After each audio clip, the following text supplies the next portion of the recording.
It was a bitter morning in Glasgow, 1913. A light frost clung to the cobblestones, and the city stirred beneath a veil of coal smoke. In a cramped tenement room on the south side, a single gunshot split the quiet. When the neighbors burst in, they found a man slumped against the wall, his shirt torn, his face pale, his blood already darkening on the floorboards. Beside him stood a young widow, just 24 years old, her hair disheveled, her eyes fixed on something far away. In her trembling hand, she still held the revolver. Her name was Jeannie Baxter, and before the day was out, she would confess to killing her lover. Why did she do it? Was it jealousy, betrayal, desperation, or something darker? A slow unraveling born from grief, poverty, and a world that had no patience for women like her? Before we uncover her story, if you enjoy these journeys into the forgotten corners of Victorian and Edwardian crime, consider subscribing. It helps keep these stories alive. Because this is not just the story of a murder. It's the story of a woman who had nothing left to lose.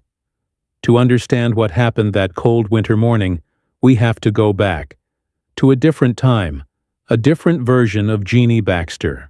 She was born in 1889 in the industrial heart of Glasgow.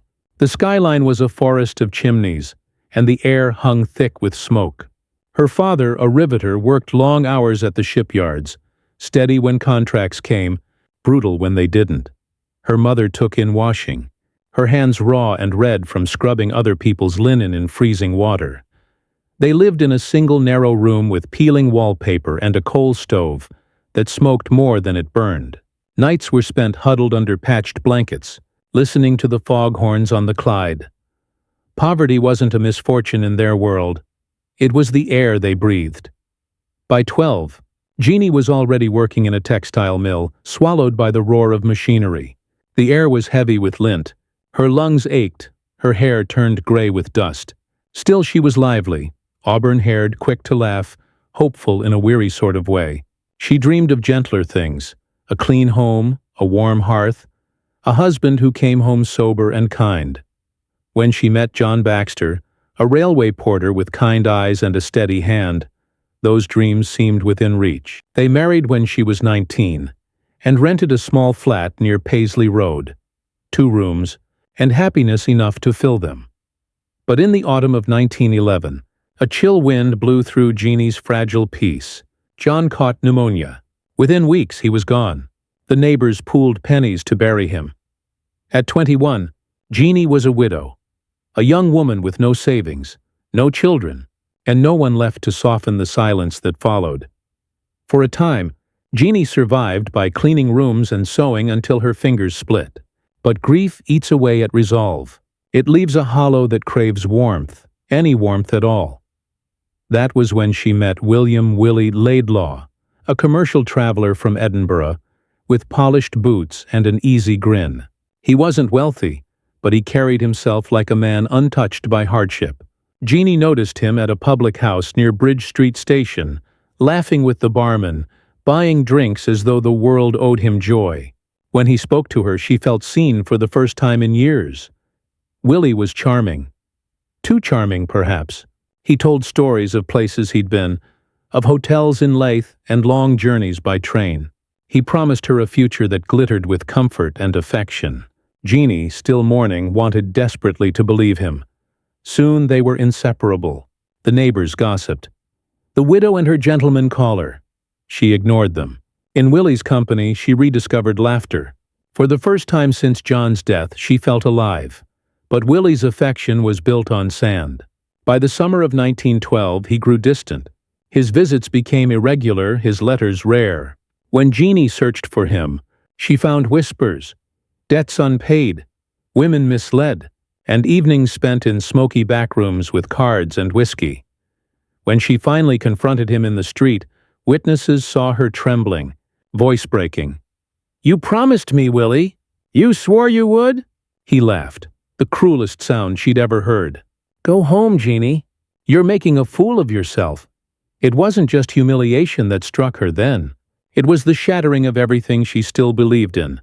Trust, love, hope. Something inside her cracked, and she would never quite be the same again. The months that followed were bleak. Jeannie's small world began to collapse around her. Her sewing brought in barely enough for rent. The landlord's knocks grew louder, and friends who once pitied her now crossed the street to avoid her gaze. She withdrew into herself, writing letters she never received replies to, pages filled with love, accusation, and despair. "You said you'd marry me," she wrote in one, "but your promises were dust." The ink smudged with tears. Then, in late January 1913, came the whisper that changed everything. Willie had found someone new, a younger woman, respectable, the kind who'd never worked a day in her life. The news reached Jeannie through her neighbor, Mrs. Lang, who would later tell reporters how Jeannie paced the floor that night, muttering under her breath. "After all I gave him," she said, "he'll not make a fool of me." The next morning, she pawned her wedding ring, John's ring, and walked to Govan Road. The pawnbroker, a cautious man named Ritchie, hesitated when she asked for a revolver. She told him she needed protection, that thieves prowled the streets, but her hands trembled when she signed the ledger. "She had a look about her," Ritchie said later in court. Not madness, something colder, as if the decision was already made. That night Jeannie sat alone, the gun wrapped in brown paper before her. The fire had long gone out. In her mind, she told herself she didn't want to hurt him, only to make him understand what he'd done, to force him to look at her the way he once did. But the longer she stared into the shadows, the more her resolve hardened. Love and rage had become indistinguishable. By morning, she was no longer just the widow. She was the reckoning. It was Sunday, February 2nd, 1913. Glasgow woke to a sky the color of pewter. The streets were slick with frost, the city still half asleep. Somewhere, a church bell rang, the same one that would toll again, hours later, for a man already dead. Willie Laidlaw's rented room sat above a cobbler's shop on Pollockshaw's Road. A single window looked out over the tram lines, its glass fogged from the cold. Inside, the air smelled faintly of whiskey and stale smoke. He'd returned late the night before after an evening of cards and laughter, pockets lighter than when he left. At 8:30, a knock came at his door. Jeannie Baxter stood on the threshold. Her coat was buttoned tight, her gloves damp from the thawing snow. She carried her handbag close, her breath pale in the morning chill. Willie hesitated before letting her in. What passed between them in that narrow room can only be imagined, pieced together from fragments. Neighbors who heard voices, footsteps, the dull scrape of furniture. First came a woman's voice, pleading, sharp with desperation. Then a man's, irritated, rising. The argument built like a storm. One neighbor swore she heard Jeannie cry, "You made me nothing." Another said Willie's voice, calm at first, grew mocking. "You'll not trap me with tears," he shouted. Then silence. A single gunshot split the quiet morning. When the door was finally forced open, the smell of gunpowder clung to the air. Willie lay sprawled on the floorboards, blood pooling beneath his shirt. The revolver trembled in Jeannie's shaking hand. Her face was pale, eyes wide with disbelief. "I only meant to frighten him," she whispered. "He laughed at me, said I was nothing." The police arrived minutes later. She didn't run. She didn't weep. When asked why she had done it, her answer was barely a breath.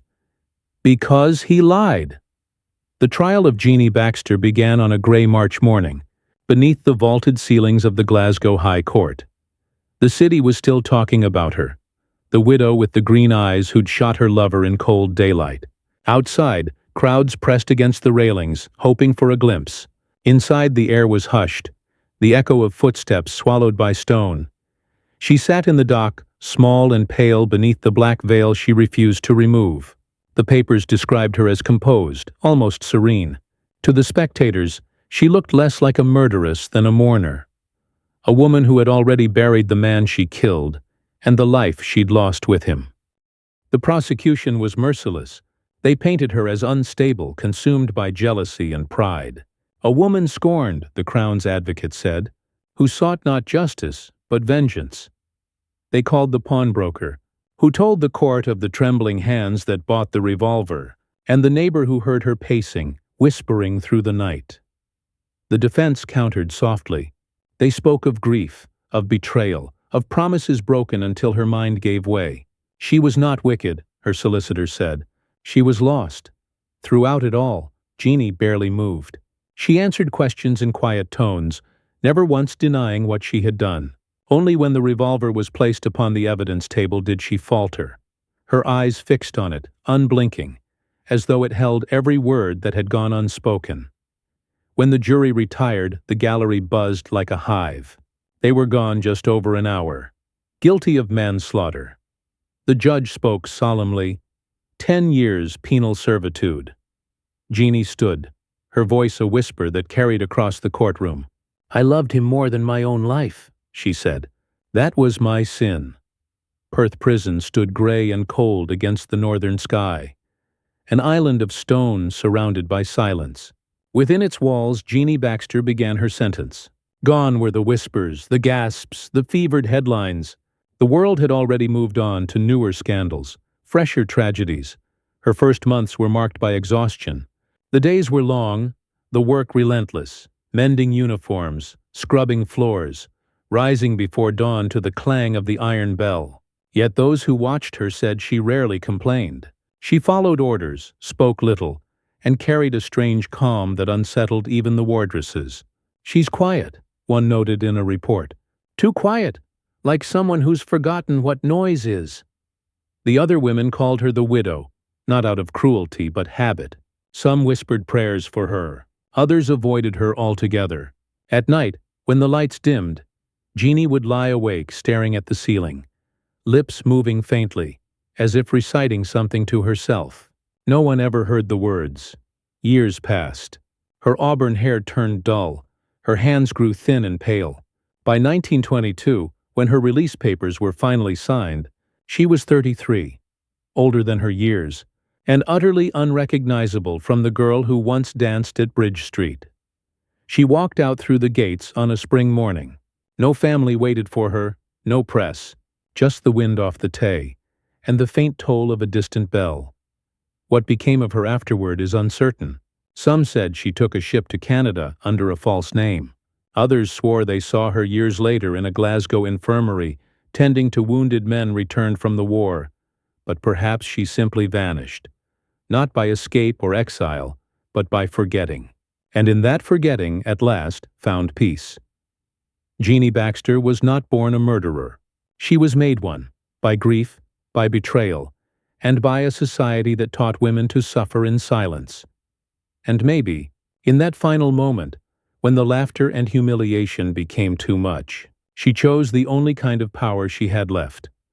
Her story reminds us that behind every headline lies a heartbeat, fragile, human, and forgotten. And sometimes, the truest crime isn't the one that ends a life, but the world that drives someone to pull the trigger.